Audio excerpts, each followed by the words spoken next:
आपने कभी गौर किया है कि इंसान हर चीज को कंट्रोल करना चाहता है? पैसा, ताकत, टेक्नोलॉजी, यहां तक कि मौत भी। लेकिन एक चीज है जिसके सामने आज भी पूरी इंसानियत बेबस है: समय। हम चांद तक पहुंच चुके हैं, रोबोट बना लिए, आर्टिफिशियल इंटेलिजेंस खड़ा कर दिया, लेकिन आज भी हम एक सेकंड भी पीछे नहीं जा सकते। और अगर किसी दिन इंसान यह कर पाया तो वह दिन मानव इतिहास का सबसे खतरनाक दिन होगा। क्योंकि आप सुबह उठते हैं, सब कुछ बिल्कुल सामान्य लगता है, कमरा वही, खिड़की वही, हवा वही। लेकिन जैसे ही आप कैलेंडर देखते हैं, दिमाग सुन्न हो जाता है। तारीख आज की नहीं है, बल्कि 18 जनवरी 1525। आप सोचते हैं ये कोई गलती होगी, आप फिर से देखते हैं, लेकिन तारीख बदलती नहीं। अब सवाल यह नहीं है कि आप घबरा रहे हैं या नहीं, सवाल यह है आप यहां पहुंचे कैसे। क्योंकि अगर इंसान बिना किसी मशीन, बिना किसी बटन सीधे अपने ही अतीत में आ सकता है, तो यह सिर्फ टाइम ट्रैवल नहीं, यह पूरी हकीकत के नियमों का टूट जाना है। और यहीं से शुरू होती है समय को हराने की सबसे खतरनाक कहानी। अगर आपसे कहा जाए कि कल सुबह उठकर आप सीधे 500 साल पीछे जा सकते हैं, तो क्या आप जाएंगे? कुछ लोग अपने अतीत की गलतियां सुधारना चाहेंगे, कुछ लोग इतिहास को अपनी आंखों से देखना चाहेंगे, और कुछ लोग बस यह साबित करना चाहेंगे कि टाइम ट्रैवल सच में मुमकिन है। लेकिन टाइम ट्रैवल सिर्फ फिल्मों की कहानी नहीं है, यह आज की मॉडर्न फिजिक्स का सबसे सीरियस सवाल है। आइंस्टीन की थ्योरी ऑफ रिलेटिविटी कहती है कि समय कोई सीधी बहने वाली नदी नहीं है, बल्कि यह स्पेस के साथ मिलकर स्पेस टाइम बनाता है। यानी आप जिस जगह पर खड़े हैं, वहां सिर्फ स्पेस नहीं है, समय भी उसी जगह मौजूद है। अब जब कोई बहुत भारी चीज जैसे ब्लैक होल या न्यूट्रॉन स्टार स्पेस टाइम को मोड़ देता है, तो वहां समय की रफ्तार बदल जाती है। इसी को कहते हैं टाइम डायलेशन।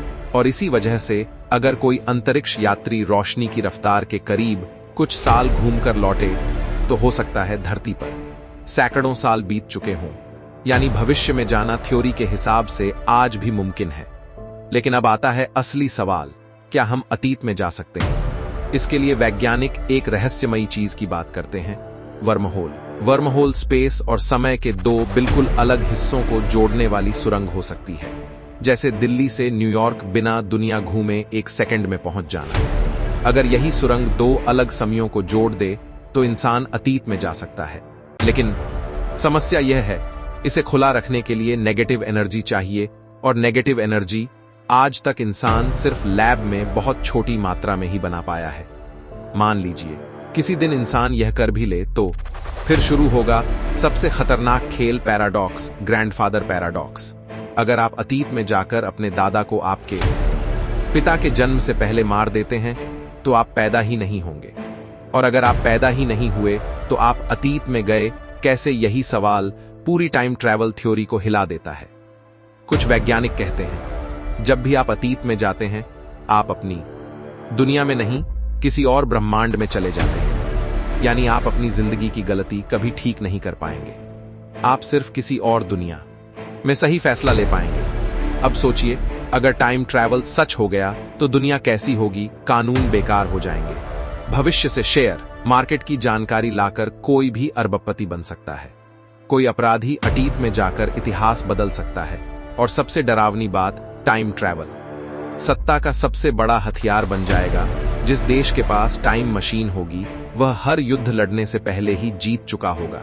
शायद इसलिए प्रकृति ने समय को अब तक हमारे हाथों से दूर रखा है, क्योंकि जब इंसान को असीम ताकत मिलती है, तो वह हमेशा उसका गलत इस्तेमाल करता है। और यही वजह है कि टाइम ट्रैवल का सपना जितना रोमांचक है, उतना ही डरावना भी। अब सवाल आपसे है, अगर आपको मौका मिले तो क्या आप अतीत में जाना चाहेंगे, या फिर इसी डर से रुक जाएंगे कि कहीं लौटने का रास्ता ही न मिले?